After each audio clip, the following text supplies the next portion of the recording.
Before I start, Mr. Chairman, I ask unanimous consent that Representative Van Drew's statement be submitted on the record. I guess he has laryngitis, so. Without objection, so ordered. Thank you, Mr. Chairman. Thank you for our witnesses. I'd like to say for being here today, I would like to say it would be nice if you were here in person. It is my understanding at least one of our witnesses asked to be here in person, was told he could not be here in person, and I think that's the wrong way to go about it. Witnesses, if they chose to be here, they should be able to be here and have face-to-face interaction with committee members.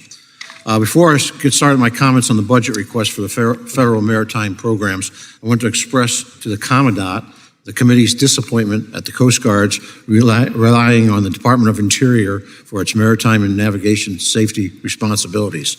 Since Congress passed Section 414 of the Coast Guard Authorization Act of 2006, the committee has repeatedly reminded the Coast Guard of its responsibilities to establish areas of necessary for safe navigation before the Department of Interior leased areas on the outer continental shelf for wind farms.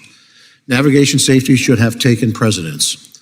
In 2016, after a decade of Coast Guard inaction, Congress directed the service to undertake an Atlantic Coast Ports Route Access Study. The study was conducted. The Coast Guard responded with silence when it came to implementing the study's recommendations. But the Coast Guard is late to the party. Only after Interior began moving forward with significant leasing did the Coast Guard finally undertake a ruling-making to implement the study's recommendations. Yet, the Coast Guard staff assures the committee that they are participating in the Interior's permit review, even though the rulemaking is now pushed off until next year. I believe the Coast Guard should take its role as the primary federal agency responsible for maritime navigation safety seriously, rather than act as a secondary agency commenting on Interior permits. I was certainly heartened to see the increase in requests for the Coast Guard's operating and support account. That account has suffered restrictions under the Budget Control Act to which the other armed services were not subject to. However, I'm extremely disappointed to see yet another new administration fail to embrace desperately needed capital funding for the Coast Guard. The Procurement Construction Improvement Act account falls from an appropriate level of $2.2 billion and an authorized level of $3.3 billion in fiscal 21 to a requested level of $1.6 billion in FY22. That level of funding will not even allow the Coast Guard to hold steady on the billions of dollars of shoreside construction and maintenance needs, and will restrict the service's far behind scheduled cutter acquisition program. Though I do commend the Commandant for managing to get some amounts added to begin the long process of rehabilitating the service's crumbling IT infrastructure as an issue I've raised in the past. Slashing the PC&I account would also eliminate the opportunity to purchase the 12th National Security Cutter and up to 6 fast response cutters before those production lines grow cold and those opportunities are lost. I will work to see that the Congress steps in yet again to reverse the budget's request, harmful impact on the Coast Guard's acquisition budget, and in turn, the service's future mission capabilities.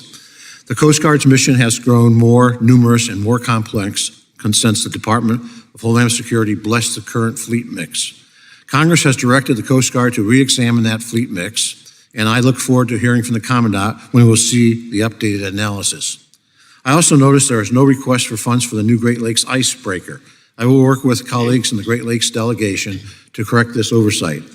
Perhaps not today, but I would like to discuss further with the Coast Guard whether a single design may be used for a cutter that can break ice in the Great Lakes and carry out the missions of the Arctic National Security Cutter.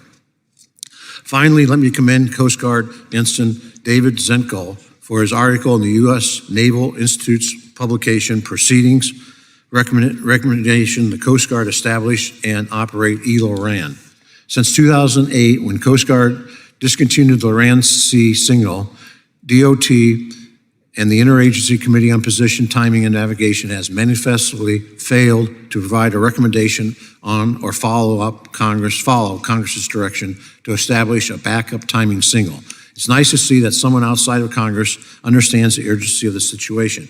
As we all know too well, the United States is in the midst of a surge of imported cargo that is pressure testing the supply chain has led to greatly increased shipping costs and has negatively affected those distribute and retail imports. It hurts some U.S. exporters, particularly ag exporters. I hope the Federal Maritime Commission Chairman Dan Maffei can update us on the status of fact finding number 29 and provide any recommendations for minimizing supply chain disruptions that may follow that fact finding.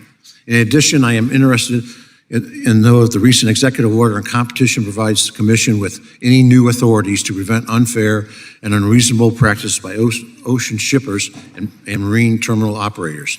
I'm pleased to see that the former Coast Guard and Maritime Transportation Subcommittee staffer, Lucinda Leslie, back today as the acting Maritime Administrator. Last year, Congress enacted the Maritime Transportation System Emergency Relief Program.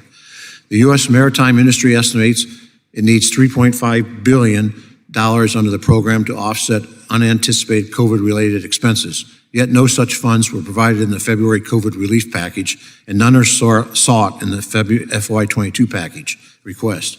I look forward to hearing from our RIAT's position on whether these funds are needed to help the U.S. maritime industry weather the pandemic's economic storm. And thank you, Mr. Chairman. I yield back.